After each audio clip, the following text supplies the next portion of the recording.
Champion খেলোয়াড়, আপনি তাকে যতই দেখবেন ততই অবাক হয়ে যাবেন। একজন সাংবাদিক যখন তাকে জিজ্ঞেস করলো, why don't you make tattoo on your body, আপনি কেন আপনার শরীরে ট্যাটু আঁকান না? আমরা তো দেখেছি যত বড় বড় সেলিব্রিটিরা আছে, যত বড় বড় খেলোয়াড়রা আছে, তারা সবাই তাদের শরীরের মধ্যে ট্যাটু আঁকায়। তারা সবাই তাদের হাতের ভিতরে, বডির ভিতরে, যে কোনো জায়গায় তারা ট্যাটু আঁকায়। তা আপনি কেন আপনার শরীরে ট্যাটু আঁকান না? তো ওই সময় লামিন ইয়ামাল এমন একটা আনসার করেছে, এমন একটা উত্তর দিয়েছে, যে উত্তরটা শুনে সত্যি কলেজারা ঠান্ডা হয়ে যায়। আলহামদুলিল্লাহ পড়ে। ওই সময় লামিন ইয়ামাল তিনি ওই সাংবাদিককে উত্তর করলেন, ভাই আমার, আমরা হচ্ছে মুসলমান ঘরের সন্তান, আমরা হচ্ছে ইসলাম ধর্মের একজন মানুষ।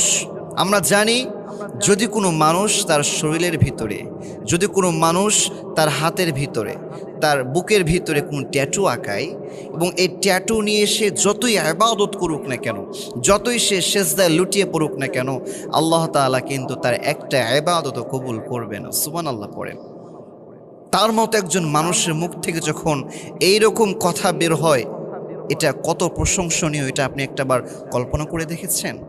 তার মতো একজন বিশ্ব চ্যাম্পিয়ন যখন এই কথা বলে যে আমি আমার রবকে অসন্তুষ্ট করতে পারবো না, সে এটাও ভাবে যে আমি যখন মসজিদে গিয়ে আল্লাহ তাআলাকে সেজদা দিব, আমার সেজদাটা যেন কবুল হয়। এবং আপনি খেয়াল করবেন, তিনি যখন ম্যাচের ভিতরে জয়লাভ করেন, তিনি অন্য কিছু করেন না, তিনি একটা শব্দ পড়েন আলহামদুলিল্লাহ, এবং সাথে সাথে তিনি আল্লাহ তাআলার দরবারে শুকরিয়া তান সেজদায় লুটিয়ে পড়ে আলহামদুলিল্লাহ পড়েন।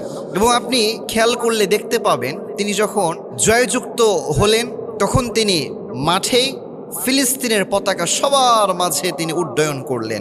এর দ্বারাই তিনি বুঝিয়ে দিলেন যে আমরা ফিলিস্তিনের পক্ষে আছি, আমরা মানবতার পক্ষে আছি। এই জন্য বলবো ভাই, আপনি যেখানেই থাকেন না কেন, সর্বক্ষেত্রে আপনি যে মুসলমান, এটাকে আপনার মাথায় রাখতে হবে।